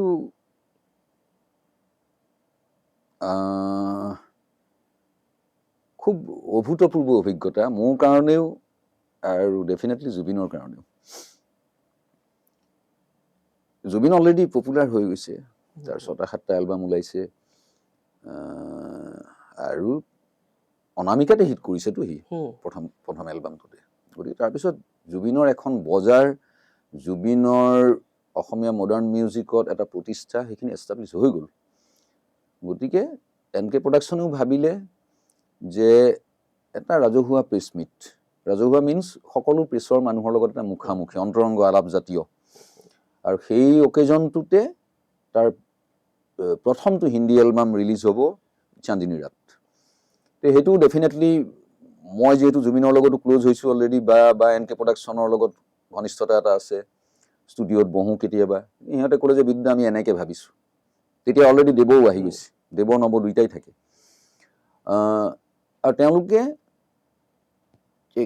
যদি আমি কনজিউমাৰ প্ৰডাক্ট হিচাপেও ধৰোঁ এজন ছিংগাৰক ধৰা হয় বলিউডতো শ্বাহৰুখ খান অমিতাভ বচ্চন বিক্ৰী হয় বিভিন্ন এটা এমাউণ্টত গতিকে জুবিন অলৰেডি চেলিব্ৰিটি হৈ গৈছে গতিকে কনজিউমাৰ প্ৰডাক্ট হিচাপেও জুবিনৰ কোৱালিটি বহুত ওপৰত তেতিয়া জুবিন বেচা যোৱা হৈ গৈছে Zubeen means Zubeen voice of Zubeen কৈছোঁ মই গতিকে এটা প্ৰেছ মিট দৰকাৰ এইটো ডেফিনেটলি মোকে দিলে দায়িত্বটো গতিকে গোটেইবিলাক সংবাদ পত্ৰ যিমান আছিলে আৰু তেতিয়া টেলিভিশ্যন নাই অকল গুৱাহাটী দূৰদৰ্শনটো আছে তাৰো এজন তলৰ মানুহ পঠোৱা নাই আৰু তাৰো এজন বিশিষ্ট লোকেই গৈছিলে আৰু বাকী গোটেইবোৰ প্ৰেছৰ আমি সাধাৰণতে কাক মাতোঁ যিজনে কালচাৰেল পেজটো কৰে চিনেমা বা মিউজিকৰ পৃষ্ঠাটো যিজনে কৰে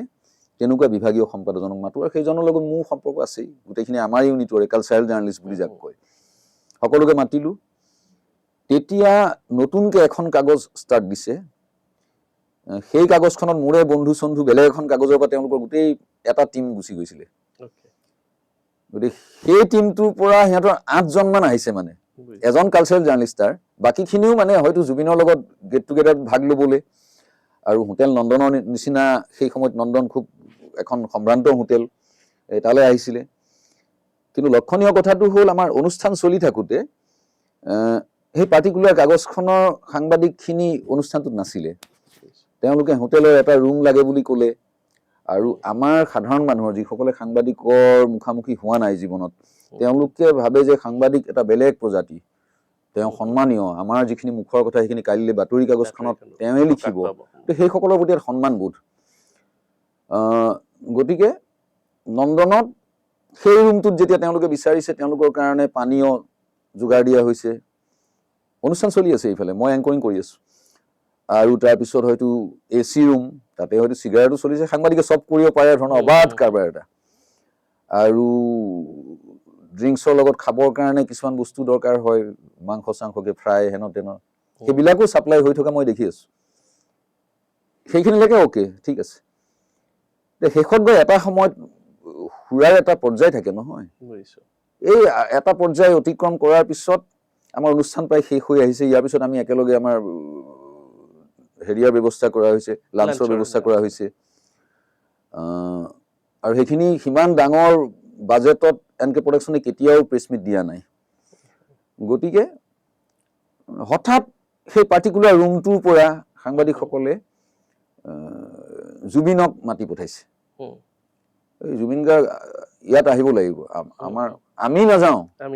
আমাৰ ওচৰলৈ আহিব লাগিব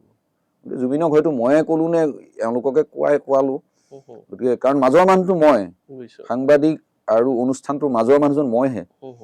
গতিকে মোক কোৱাত মই কাৰোবাক কৈ পেলাই বোলো জুবিনক মাতিছে মই ভবা নাই বুজিছো ইয়াৰ পিছ মুহূৰ্ততটো কি ঘটিবলৈ কি গৈ ঘটিব আছে গৈ আছে গতিকে সি আহিছে সি লাইক বিদ্যুৎ ভূঞা নিচিনা 10জনক পাম বা 12জনক পাম বুলি সি আহিছে সহজভাৱে আহি সোমোৱাৰ পিছত সম্পূৰ্ণ বিপৰীত এখন ছবি সেই এচি ৰুমত চিগাৰেটৰ ধোঁৱাৰ কুণ্ডলী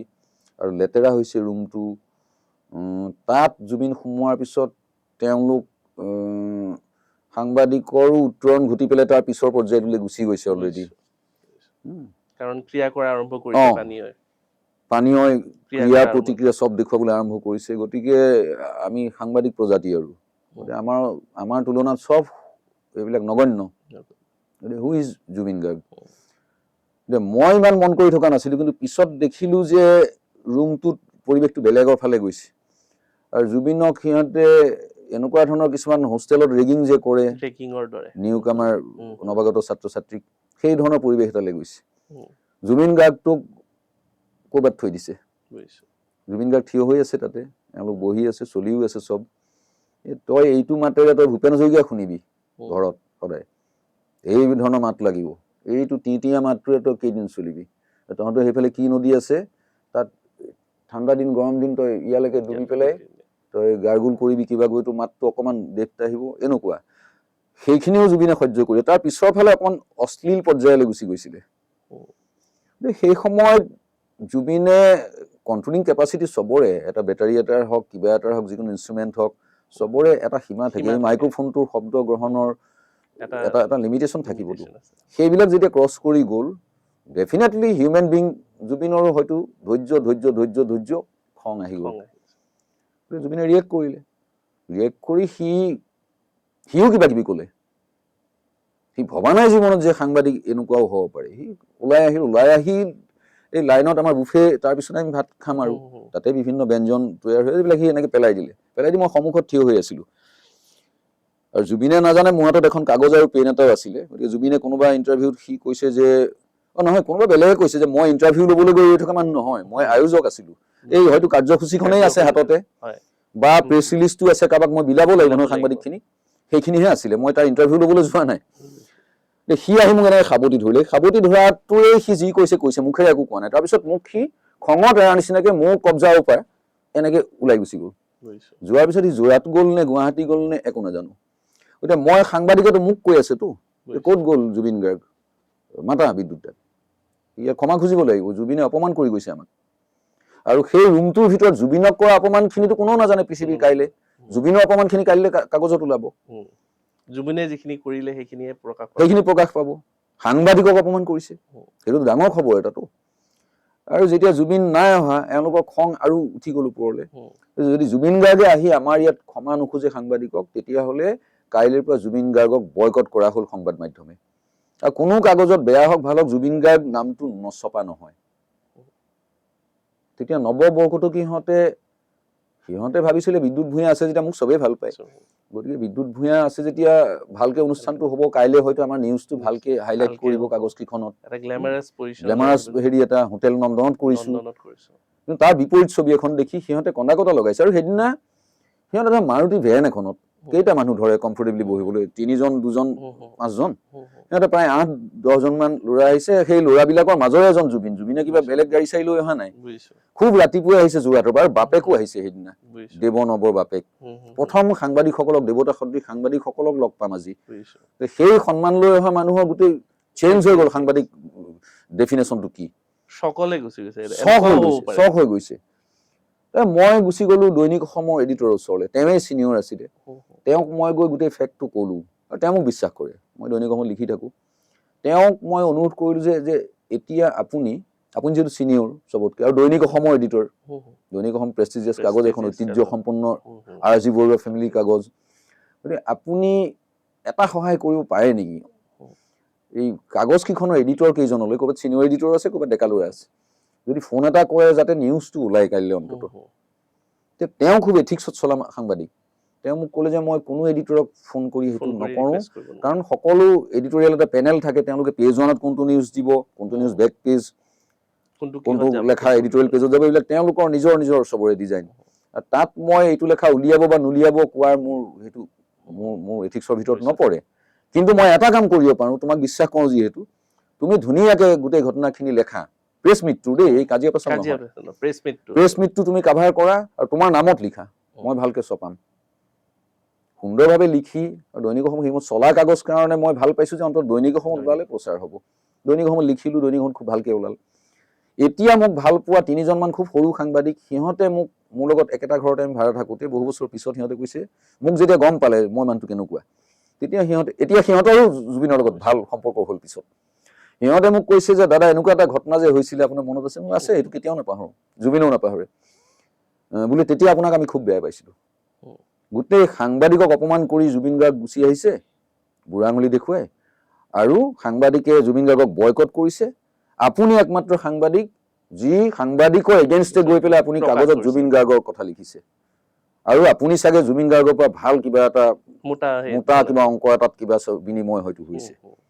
এতিয়া আপোনাক লগ পাই আমি বুজি পাইছোঁ যে আপুনি কেনেকুৱা ধৰণৰ মানুহ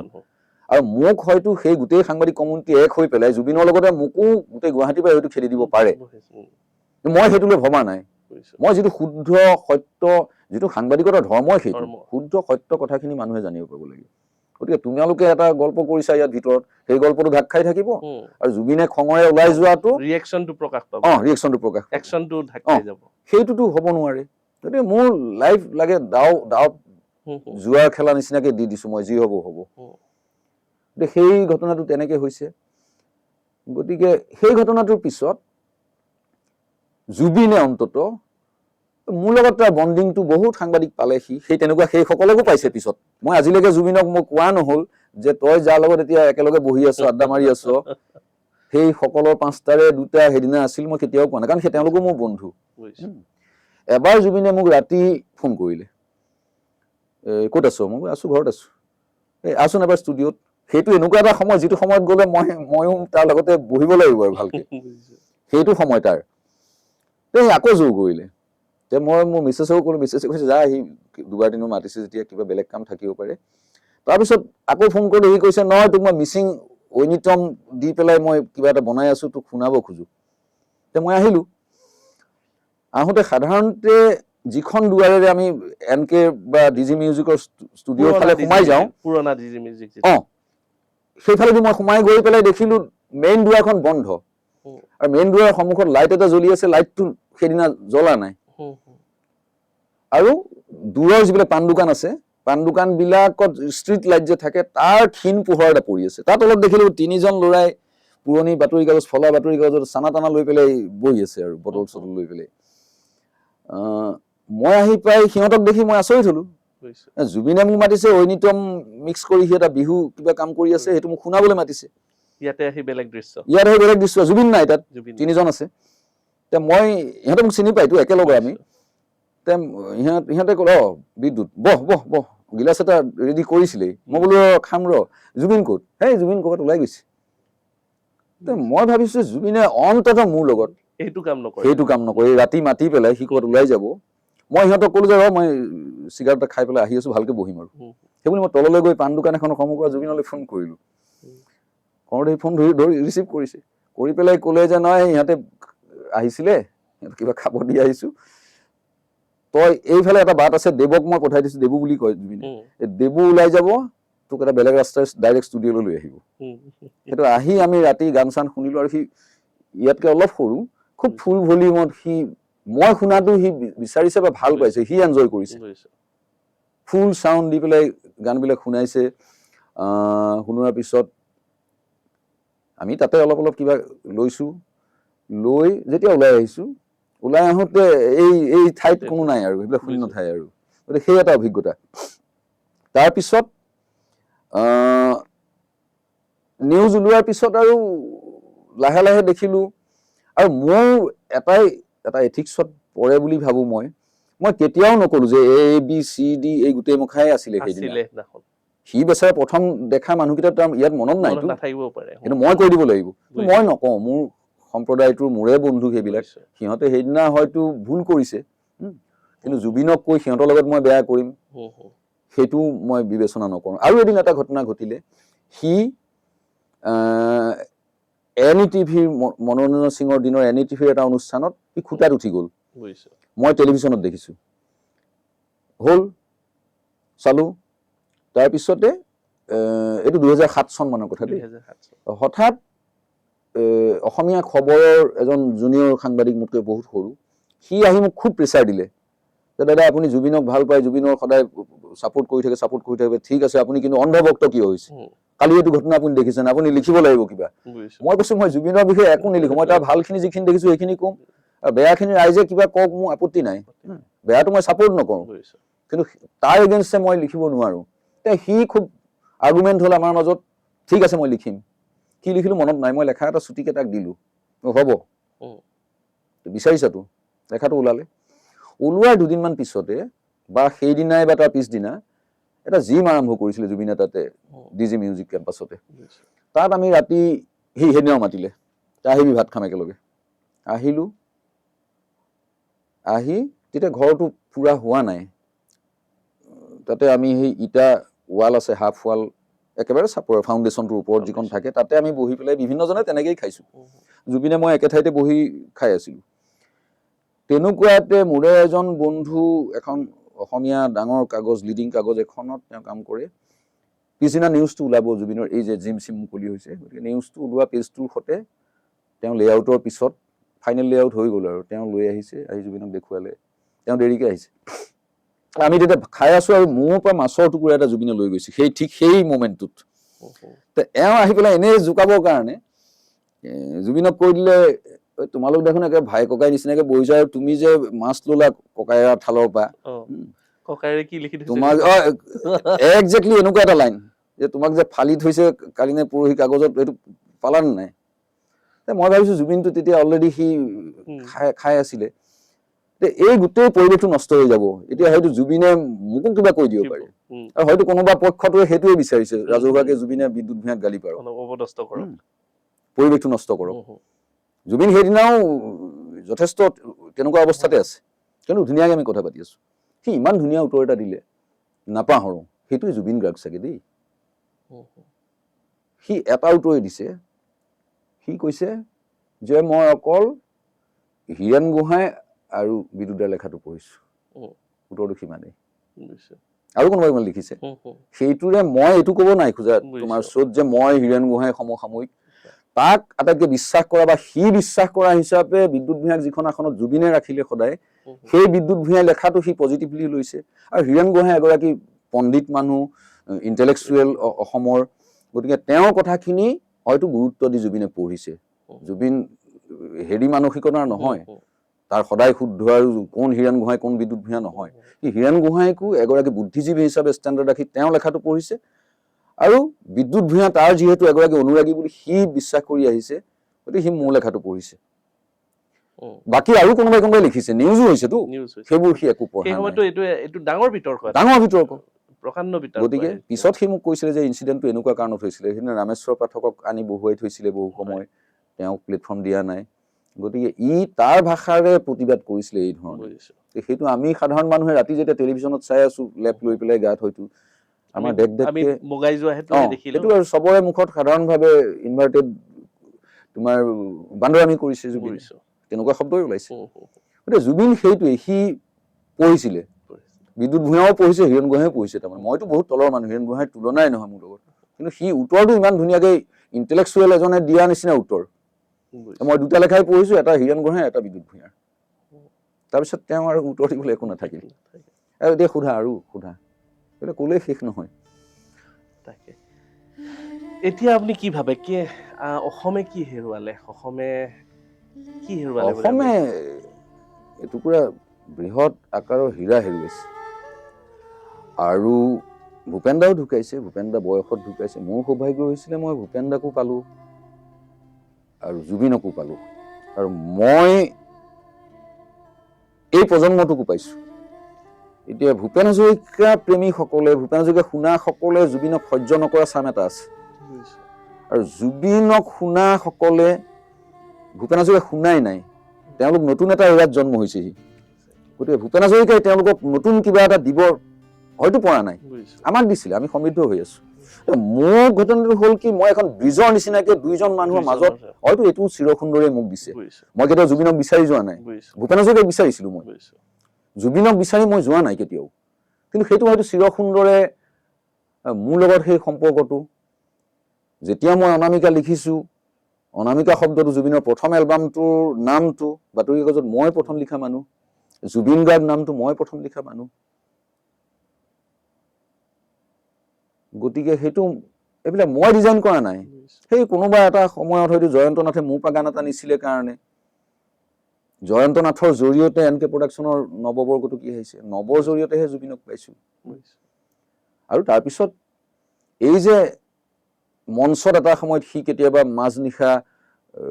কেইটামান শব্দ ব্যৱহাৰ কৰে যিকেইটা আমি অশ্লীল বুলি কওঁ আৰু জুবিনক সেইটো কাৰণে ডিমৰেলাইজ কৰা হয় আমাৰ তথাকথিত বৌদ্ধিক ছ'চাইটিখনে তাৰ কাষ চাপিব নোৱাৰে বিশৃংখল উদ্দণ্ড আৰু যুৱ প্ৰজন্মক বিপথে নিছে যুৱ প্ৰজন্মক সি গছৰ প্ৰতি ভাল পোৱা শিকালে জীৱ জন্তুৰ প্ৰতি ভাল পোৱা শিকালে যিবিলাক ল'ৰা ইয়াত টাটু আঁকে চুলিৰ ষ্টাইল বেলেগ ইয়াত ৰিং থাকে সেইবিলাক ল'ৰাক সাধাৰণতে আমাৰ ধাৰণাটো কেনেকুৱা এইবিলাক আৰু নাপাংগা ল'ৰা এইবোৰে ড্ৰিংক চিংক কৰি ক'ৰবাত পৰি থাকিব সেই ধাৰণাটো শুদ্ধ নহয় মই সিদিনা বকলীয়া ঘাটৰ অনুষ্ঠান এটাতো কৈছো সেইবিলাকে জুবিনক ফ'ল' কৰিছে সেইখিনি আমি আমাৰ চকুত পৰাখিনি কিন্তু সেই একেকেইটা ল'ৰাই সিহঁতে ড্ৰাগছ লৈ থকা নাই সিহঁতে ছোৱালী জোকাই থকা নাই নদী বা ব্ৰিজ এখনৰ হেৰিয়াত দলঙত বহি সিহঁতে গছ ৰুবলৈ লগাইছে আৰু সেই গছ ৰুইছে সিহঁতে গছৰ প্ৰতি কিবা মৰম আছে চেনেহ আছে সেইবোৰ পিছত আহিব কিন্তু তাৰ আগতে সিহঁতে জুবিনে কৈছে জুবিন দাৰ আদেশ সেইটো এই মানুহটোক ভাল পোৱা সেই ফলোৱাৰখিনিক জুবিনেতো চবকে তহঁতৰ মোৰ গানবিলাক গা বুলিতো নাই কোৱা কেতিয়াও মোৰ গান তহঁতে পপুলাৰাইজ কৰি দে এটা স্বতঃস্ফূৰ্ত আবেগ আৰু সেই ইউথখিনিয়ে জুবিন ফেন ক্লাবৰ সময়ছোৱাত যথেষ্ট কাম কৰিলে আৰু কিছুমান ব্ৰেক কৰিছে জুবিন গানতে থাকিব পাৰিলে সেই গানৰ মানুহ চিনেমালৈ আহিল চিনেমালৈ সি টকা ঘটিবলৈ অহা নাই কৰোৰ ৰুপিজ সি চিনেমা অসমীয়া চিনেমা ইণ্ডাষ্ট্ৰিটো যেতিয়া একেবাৰে তললৈ খহি গ'ল তেতিয়ালৈকে আমাৰ জুবিন গাৰ্গ যে এই ফেজটোৰে চিনেমাৰ হিৰো হ'ব আমিতো কল্পনাও কৰা নাই কিন্তু আমাৰ যিসকল তথাকথিত হিৰো হিৰইন আছিলে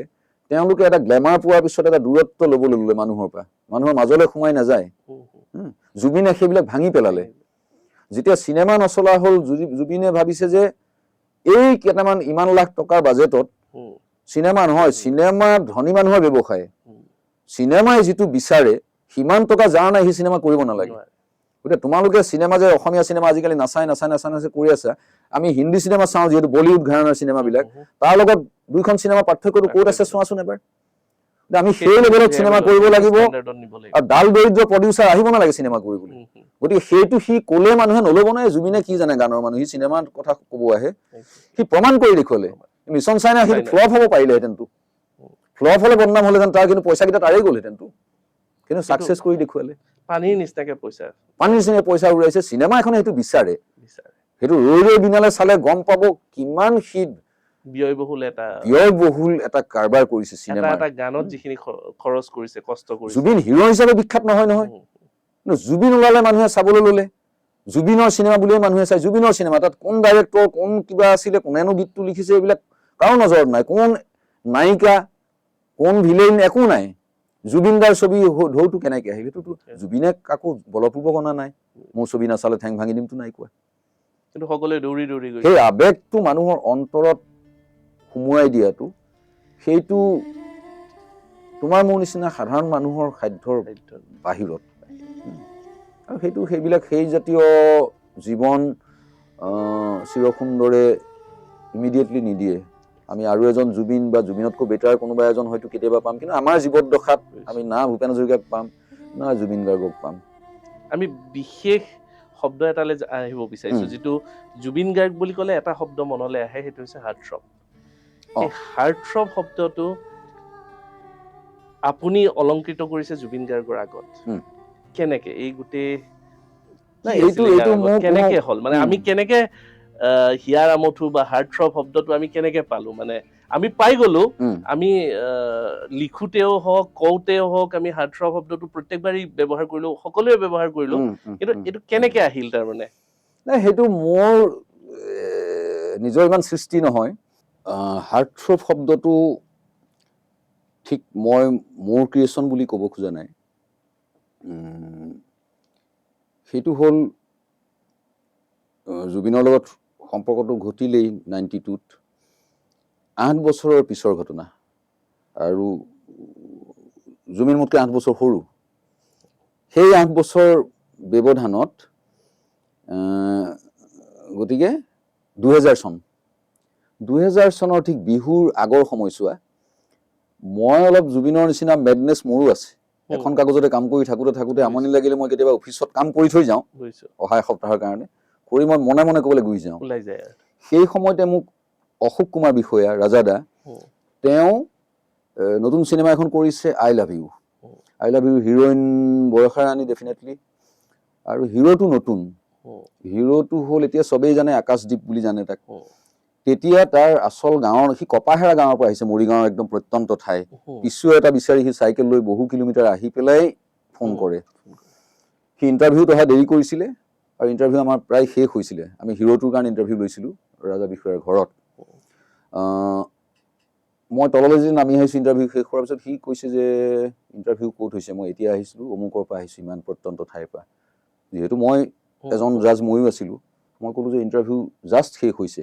তথাপি ব'লাচোন মোৰ লগত। তাক উঠাই নিলোঁ, সি হিৰো বাছি লোৱা হ'ল। সি আহোঁতে তাৰ নামটো আছিলে পাপু ডেকা। সি ফাইনেল হোৱাৰ পিছত ৰাজা বিষয়া বা তেওঁৰ পৰিবাৰ, তেওঁ প্ৰযোজক আছিলেতো, তেওঁলোকে ক'লে যে ল'ৰাটো ঠিক আছে, কিন্তু ল'ৰাটো এতিয়া চিনেমাৰ হিৰো হিচাপে পাপু ডেকা নামটো কেনেকুৱা হ'ব? সেইটো ভাল নহ'ব, গতিকে তাৰ নামটো সলাই দিওঁ। আমি কেইবাজনো সাংবাদিক আছিলোঁ, তেওঁলোকক কিবা ছাজেষ্ট কৰিছিলে, কি ছাজেষ্ট কৰিলে মনত নাই, কিন্তু মোৰ পচন্দ হোৱা নাছিলে তেওঁলোকে মোৰ লগৰ কেইজনে দিয়া নামটো। মই মনে মনে আছিলোঁ। তাৰপিছত ক'লে তুমি কোৱাচোন কি কোৱা। মই ভাবি বৰষাৰ লগত মিলাকে মই আকাশ নামটো দিলোঁ। আৰু লগে লগে ৰাজাদাই ফোন কৰি পেলাই, তেওঁলোকৰ গেছ এজেঞ্চি এটা আছে, তাতে বৌ আছিলে, বৌলৈ ফোন কৰি ক'লে, কোৱাৰ পিছত বৌয়ে ভাল পালে। ভাল পোৱাৰ পিছত ৰাজাদাই ক'লে যে তাক ফোন কৰি হিৰোটোক কৈ দিয়া তাৰ নামটো আজিৰ পৰা এইটো হ'ব। গতিকে আকাশ তেনেকৈ জন্ম হ'ল। গতিকে সি কোনোবা ইণ্টাৰভিউত এটা সময়লৈকে বৌৱেই নামটো দিয়া বুলি ভাবিছিলে, সেইটো সত্য নহয়। তাক মই পিছত কওঁতে সি মানি ল'লে। এনিৱে, সেই চিনেমাখনৰ এটা গান ৰাজা বিষয়াই তেনেকৈ চিনেমাত অলপ ব্যয়বহুল চিনেমা কৰিছিলে, গতিকে এটা গানৰ শ্বুটিং কৰিব গোৱাত। আমি বাই ট্ৰেইন ইউনিটটো গুচি গ'লোঁ, কম সৰু ইউনিট। গোৱালৈ যাওঁতে আমি ট্ৰেইনেৰে গ'লোঁ। ট্ৰেইনেৰে গৈ থাকোঁতে আমি ৰাতিপুৱা পাইছোঁ তাত। গোটেই ৰাতিপুৱাটো বম্বেত আমি ঘূৰিছোঁ। ৰাতি এখন বাছ ভাড়া কৰি আমি ডাঙৰ বাছ এখন লৈছোঁ, আমি গোৱালৈ যাম, পিছদিনা শ্বুটিং কৰি বেক কৰিম। ৰাতিপুৱা গৈ যেতিয়া মই বহুত দিনৰ মূৰত বম্বে গৈছোঁ, গৈ দেখিছোঁ গোটেই ডাঙৰ ডাঙৰ হৰ্ডিং, ডাঙৰ ডাঙৰ কাট আউট, বাছবিলাকৰ বডিত, ট্ৰেইন ষ্টেচন যেনিয়ে চাওঁ ডাঙৰ ডাঙৰ কাট আউটবিলাক চব ঋত্বিক ৰোশন। আৰু চিনেমাখন হ'ল কহনা প্যাৰ হে। আৰু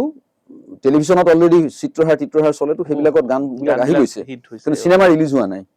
তাত লিখা আছে হাৰ্টথ্ৰব ঋত্বিক ৰোশন। মোৰ কোনোবা এটা মুহূৰ্তত বস্তুটো মূৰত সোমালে, কিন্তু ছবি ৰিলিজ হোৱা নাই। অন্তত ৰোশন ফেমিলিয়ে বম্বেত কেনেকৈ প্ৰজেক্ট কৰে এজন হিৰোক, তাৰমানে তাৰ প্ৰথম ছবি সেইখনতো। গতিকে সিহঁতে মানে সেইটো এটা তাৰ নামৰ লগতে এটা পাঞ্চিং লাইন আমি পেপাৰত যেনেকৈ ব্যৱহাৰ কৰোঁ, মানুহটোক আৰু হাইলাইট কৰিবৰ কাৰণে হাৰ্টথ্ৰবটো ব্যৱহাৰ কৰিছে। মোৰ মনলৈ আহিছে জুবিনটো হাৰ্টথ্ৰব, জুবিনৰ লগত মই ব্যৱহাৰ কৰিব পাৰোঁ নে নোৱাৰোঁ, নে হাৰ্টথ্ৰবটো গোটেই ইণ্ডিয়ান চিনেমাৰ ক্ষেত্ৰতে ব্যৱহাৰ হ'ব পাৰে নেকি, অসমত নোৱাৰে নেকি? মোৰ সেইবিলাক প্ৰশ্ন আছিল দেই। আহি থাকোঁতে ভাবি আছোঁ, অকলে কাৰো লগত মই শ্বেয়াৰ কৰা নাই বিষয়টো। আহি মই সেই সময়ত যিখন কাগজত কাম কৰোঁ, সেইখন কাগজৰ বিহু ইছ্যু ওলাব। বিহু ইছ্যু নে পূজা ইছ্যু পাহৰিছোঁ, বিহু ইছ্যু, মই বিহুৰ আগত গৈছোঁতো, বিহু ইছ্যু ওলাব। এতিয়া কথা হ'ল কি, মই হাৰ্টথ্ৰব শব্দটো ব্যৱহাৰ কৰিবলৈ মোক এটা কিবা লাগিল নহয়, ক'ত ব্যৱহাৰ কৰিম এতিয়া? তেতিয়া এটা লিংকেৰে জুবিন তেতিয়া ডিজি মিউজিকত বহে, আৰু তাৰ এটা ইণ্টাৰভিউ কৰালোঁ। এজন নতুন ল'ৰা এজনক দিছোঁ, প্ৰশ্ন যুগুতাই পেলাই তেওঁ ইণ্টাৰভিউটো আনি দিলে। আনি দিয়াৰ পিছত তেওঁ কিবা হেডলাইন দিছিল চাগে, মনত নাই এতিয়া। আৰু এতিয়া মই দেখিলোঁ যে হেডলাইনত মই এইটো প্ৰথম দিওঁ, কাৰণ ছপা আখৰত থাকিলে বস্তুটো প্ৰমাণ থাকি যাব। কাগজখন নচলা কাগজেই হওক, চলা কাগজেই হওক, কিন্তু তাত ডেট এটা থাকিব। গতিকে যুৱ প্ৰজন্মৰ হাৰ্ট থ্ৰব জুবিন গাৰ্গৰ সৈতে এখন্তেক বা এনেকুৱা কিবা আৰু তলৰ লাইনটো মনত নাই, এইটো পাঞ্চিং লাইন হিচাপে এইটো ওপৰত আছে। সেইটো দিলোঁ। দিয়াৰ পিছত মোক এডিটৰেও প্ৰথমে সুধিছে এইটো দিব পাৰি নে নোৱাৰি। এই কাৰণত দিব পাৰি, মই বম্বেত দেখি আহিছোঁ, তাত চিনেমা ৰিলিজেই হোৱা নাই। তাৰপিছত প্ৰচাৰটো তেতিয়াই হৈছে বুলি মই নাই ভবা। তেতিয়া মাজে মাজে দুই এখন অনুষ্ঠানলৈ জুবিনৰ লগত কেতিয়াবা যাব লগা হয়। গ'লে সি মানে কি কৰে আৰু মোক ভাল পায়তো, সি মোক একো কৰিব নোৱাৰিলেও মই যদি তলতো ৰৈ থাকোঁ, সি মাইক্ৰফোনত মাতাই দিয়ে মোক, তাৰমানে মঞ্চলে আহিলে সি তাক ইয়াতে থকা হওক বা বেলেগ কমিটি মানুহ পাৰিলেও মোক গামোচা দিয়ে। এই দিলে মই দুটা লাইন কওঁতো, আৰু সেই সময়ত মই মন কৰোঁ সি এই যিটো ষ্টাৰডম জুবিনৰ সেইটো তাৰ মুখখনত নাই। সি মোৰ কাষত এনেকে ইমান ধুনীয়াকে সৰু ল'ৰা এটা ৰোৱা দি ৰৈ থাকে নহয়, আৰু মন দি শুনি থাকে মই কি কওঁ। সেই মোমেণ্টটো লাষ্ট মই তাক হেৰিয়াত পাইছিলোঁ, বিহু ফাংচন হিচাপে বিশ্বনাথ চাৰিআলিত। গতিকে তেনেকে মিটিংবিলাকত ক'বলৈ ল'লোঁ। তাৰপিছত মই আন কিছুমান বিহু অনুষ্ঠানত গৈ দেখোঁ য'ত জুবিনক মাতিছে, তাত সিহঁতে এনাউন্স কৰি আছে মানে হাৰ্ট থ্ৰব জুবিন গাৰ্গ, যুৱ প্ৰজন্মৰ হাৰ্ট থ্ৰব এণ্টেম। তেনেকে লাহে লাহে বস্তুটো মানুহৰ মাজলৈ গ'ল, আৰু চবেই এতিয়া ঢুকুৱাৰ পিছতো অসমৰ বাহিৰতো যিবিলাকে লেখা চেখা লিখি আছে সিহঁতে হাৰ্ট থ্ৰবটো ব্যৱহাৰ কৰা দেখি সেইটো ভাল লাগে। মই দিওঁতে মই ইমান চবেই ল'ব বা কিবা মোৰ সেই ভাৱটো নাছিলে, কিন্তু মোৰ এইটো মনলৈ আহিছিলে যে ঋত্বিক ৰোশনৰ যদি ছবি ৰিলিজ হোৱাৰ আগতে তাক এইটো দিব পাৰি, জুবিনক ডেফিনেটলি দিব পাৰি। গতিকে সেইটো বোধ কৰোঁ মোৰ ভাৱ হয়। মোক মাধ্যম কৰি হয়তো চিৰসুন্দৰেই এইটো গোটেইখিনি সেইটো চাগে দিয়াইছে, এনেকুৱা মোৰ ভাৱ হয়। এতিয়া যিহেতুকে ভূপেন হাজৰিকা, জুবিন গাৰ্গ, এই ব্যক্তিসকলৰ একদম মানে নিচেই কাষৰ পৰা পাইছে, তেওঁলোকৰ যি জয় যাত্ৰা আপুনি সহযাত্ৰী হোৱাৰ আপোনাৰ অভিজ্ঞতা আছে, আপুনি জানে, ওচৰৰ পৰা পাইছে, তেওঁলোকৰ ষ্ট্ৰাগল পাইছে, তেওঁলোকৰ উত্থান পাইছে, তেওঁলোকৰ কেনেকে মানে আমিতো বাহিৰৰ পৰাহে ছবিখন দেখোঁ, ভিতৰৰ পৰা কেনেকে তেওঁলোকে ফেচ কৰিছে। জুবিন গাৰ্গৰ সেনেকুৱা কিবা ষ্ট্ৰাগল মুমেণ্ট আপুনি ভিতৰৰ পৰা জানেনে, যে তেওঁ এনেকুৱা ভিতৰি এনেকুৱা ধৰণৰ ষ্ট্ৰাগল অনুভৱ কৰি আছে, কিন্তু বাহিৰৰ পৰাতো একদম ষ্টাৰডম বা চেলিব্ৰিটিহুড বা যিটো হাৰ্ট থ্ৰব বুলি কয় সেই গোটেইখিনি এনজয় কৰি আছে, বাহিৰৰ পৰাতো জুবিন গাৰ্গ, কিন্তু ভিতৰৰ পৰাতো ষ্ট্ৰাগল কিছুমান থাকে ন, প্ৰত্যেক ব্যক্তিৰে নিজৰ ষ্ট্ৰাগল থাকে, কিন্তু জুবিন গাৰ্গৰো কিবা ষ্ট্ৰাগল আছিলে নেকি? এতিয়া তাৰ ক্ষেত্ৰখন সুকীয়া, সুৰৰ কথা ভাবিছে বা কিবা, আমি তাক যি ধৰণে দেখি থাকোঁ তাৰ নেপথ্যত কিছুমান তাৰ ৰূপ আছিলে যিবোৰ আমি গম নাপাওঁ। মৃত্যুৰ পিছত গম পাইছোঁ কিমান কিতাপ সি পঢ়িছিলে এটা ধাৰণা কৰিব পাৰি। সম্পূৰ্ণ কিতাপখন হয়তো সি পঢ়ি নাথাকে, মই বিশ্বাস নকৰোঁ যে 1000 পৃষ্ঠাৰ কিতাপখন সি প্ৰথমবাৰ পঢ়ি আছে পুথি পঢ়া দি, নহয়। মূল বস্তুখিনি লৈ পেলাই সি যিটো ছেভ কৰিব লাগে সেইটো ছেভ কৰে, বাকী পাহৰি, আৰু কাকো সি নকয় মই ইমান কিতাপ পঢ়োঁ কিবা পঢ়োঁ, তাৰ কথাত ওলাবতো, সেইখিনি সি শেষৰ অন্তৰৰ ৰীতা চৌধুৰীৰ ইণ্টাৰভিউটোত মানুহ আচৰিত হৈ গৈছে, মানুহক ইউ টাৰ্ণ লোৱাই দিছে যিবিলাক মানুহৰ তাৰ প্ৰতি ভাল ধাৰণা নাছিলে। মূল পইণ্টটো কি আছিলে? মানে ষ্ট্ৰাগল পইণ্ট। এতিয়া ঘটনাটো হ'ল কি, কিছুমান ইন্ট্ৰভাৰ্ট চৰিত্ৰ মানুহ থাকে যি ষ্ট্ৰাগলটো নেদেখুৱাই। আগদিনা ৰাতি কান্দি আছোঁ, পিছদিনা পুৱা হয়তো মই প্ৰফেশ্যনেল ছিংগাৰ, মোৰ ৰহাত বিহু আছে, তেজপুৰত হয়তো বিহু আছে, তাৰ পিছৰখন এনেকুৱা ধৰণৰ ভূপেন্দ্ৰৰো দেখোঁ। কিন্তু তুমি সোধাৰ লগে লগে মনত পৰিছে, মই মোৰ জীৱনত যিদিনা তাক শেষবাৰৰ কাৰণে লগ পালোঁ, সেইদিনা আমাৰ এই হেণ্ডিকেপ মানুহখিনিক লৈ কৰা চিনেমা এখন আছিলে, প্ৰিন্সিও আছিলে তাতে, হাতেই নাই তাই। সেই ছবিখন চাবলৈ সি অকলে আহিছিলে। বাকী তাৰ লগত যিসকল সহযোগী টিম এটা যে থাকে, সেই টিমটো থাকিলে মই বৰ বেছি সম্পৰ্কলৈ নাযাওঁ বা মোৰ যাবলৈ অকণ দিগদাৰ হয়। আনকি মই মিছন চাইনাতো দেখিছোঁ, সি হয়তো আশা কৰে যে মঞ্চলৈ গৈ মই তাৰ কাষৰ আসনখনতে বহোঁ, কিন্তু বাকী কিছুমান এনেকুৱা মানুহ আছে যিসকল জুবিনৰ কাষত থিয় হৈ আইডেণ্টিটি ল'ব খুজিছে সেইসকলে ঠেলা হেঁচা কৰি মই হয়তো ক'ৰবাতে থাকিলোঁ মই এৰি দিওঁ যোৱা বুজিছো। যোৱা মই মোৰ আইডেণ্টিটিটো মই জুবিনক লৈ নলওঁ জুবিন, হয়। জুবিন হৈ থাকক মই হৈ আছোঁ কিবা এটা আইডেণ্টিটি পাইছোঁ মোক যিকণ দিছে সেইকণেই মোৰ কৰা জুবিন এটা বিশাল ব্যক্তি জুবিনৰ লগত সম্পৰ্ক ভাল পোৱা মৰম চব আছে খালি এদিনলৈও তাৰ লগত মোৰ এনেকুৱা নহ'ল মোৰ হোৱা হ'লে চাগে ভালেই আছিল এদিন কিবা বিষয় লৈ যদি তৰ্ক এটা হ'লহেঁতেন সিও মোক গালি পাৰিলে ময়ো পাৰিলোহেঁতেন সেইটো নাহিলেই গতিকে এই শেষৰবাৰ যিদিনা মই লগ পালোঁ সেই ছবিখন চাবলৈ অহাৰ পিছত ছবি শেষ হোৱাৰ অকণমান আগত আমি উঠি আহিলোঁ সি হয়তো দুআষাৰ মোৰ লগত কথা পাতিব তলত তাৰ গাড়ীখন আছে নামি আহিয়েই সি ক'লে ব'লচোন বাহিৰত যাওঁ ব'ল কথা পাতিম ছবি শেষ হ'ব আমি গম পাইছোঁ যে ছবি শেষৰ ফালে আহিছে আন্ধাৰত গৈ বহিছে আৰু আমি যিহেতু অতিথি হিচাপে আমাক সন্মুখত বহুৱাইছে একেবাৰে আৰু সন্মুখৰ পৰা ইমান স্ক্ৰিনিং মস্ত স্ক্ৰিনখনত পিছৰ পৰাহে চিনেমা ভাল হয় মনে মনে সি উলিয়াই আনিছিলে কিন্তু বাহিৰততো পোহৰ বাহিৰত গোটেই সোপা জুবিন যে সোমাইছে গম পায় নহয় সিহঁতে কেমেৰা চেমেৰা বাহিৰত ৰেডি জুবিন অহাৰ লগে লগে ধৰিলে গ'ল কিবা কিবি ক'লে কোৱাৰ পিছত নামি গৈ গাড়ীখনৰ ওচৰতে যেতিয়া কথা পাতিছোঁ তাৰ মুখখনলৈ মই এবাৰ চাইছিলোঁ ফটো এখনো উঠিছোঁ সেইদিনা কিবা এটা বিষণ্ণতা মই দেখিছোঁ সেই সময়ত কিবা এটা যেন এটা কিবা অস্বাভাৱিক অৱস্থা এটাত যেন মানুহটো আছে মুখত হাঁহিটো আছে দেখিছোঁ যদিও সেই যিটো জলিনেছ মুখখনত যিটো ব্ৰাইটনেছ তাক মই সাধাৰণতে পাওঁ হাঁহি থাকে সেইটো মই সেইদিনা দেখা নাপালোঁ আৰু মই সেইটো সিমান আণ্ডাৰলাইন কৰিও থোৱা নাছিলোঁ এতিয়া তাৰ শেষ লগ পোৱা হিচাপে যেতিয়া মই মনলৈ আনো তেতিয়া তাৰ মুখখন মনত পৰে সি কিবা এটা যেন ষ্ট্ৰেছ লৈ পেলাই আছিলে সেই পিৰিয়ডটোত তাৰে এটা পাৰ্চেণ্ট হয়তো চিনেমাখনো হ'ব পাৰে বিকলাংগসকলক লৈ প্ৰিন্সিহঁতো এটা কাম কৰিছে সেইটোও হ'ব পাৰে কিন্তু অকল সেইটোৱেই বুলি মই বিশ্বাস কৰিব নাই পৰা কিবা এটা চাপত হয়তো সি আছিলে আৰু সেইদিনা তাৰ লগত এই সাংগু পাংগু কোনো নাই সি অকলে গুচি আহিছে আৰু সেইকাৰণেই চাগে মই পালোঁ বা সিও মোক পালে তাৰপিছত সি গুচি গ'ল তাৰপিছত মোৰ ভাৱ হয় যে তাক যদি মই সেইদিনাও ক'লোহেঁতেন বলচোন ক'ৰবাত বহোঁ তোৰ গাড়ীতে যাওঁ সি হয়তো গুচি গ'লহেঁতেন সি মোক কোৱা নাই যে মোৰ কাম এটা আছে গুচি যাওঁ এনেকুৱা ধৰণৰ একো কথা কোৱা নাছিল যিকণ সময় এক্সপ্ৰেছ কৰিলেহেঁতেন হয়তো গতিকে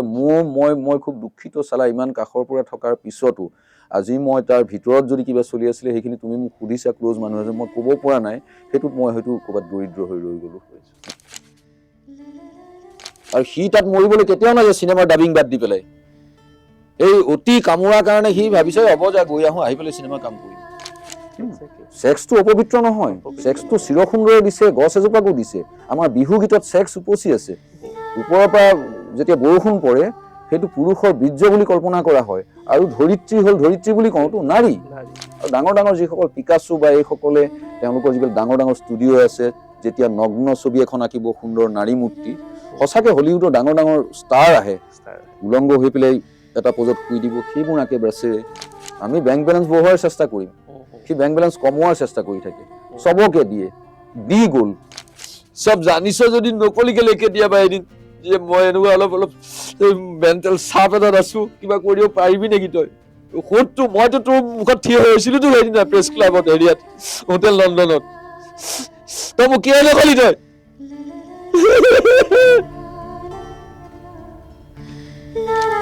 যিটো ফোন কৰিলে এটা দৰকাৰ থাকেতো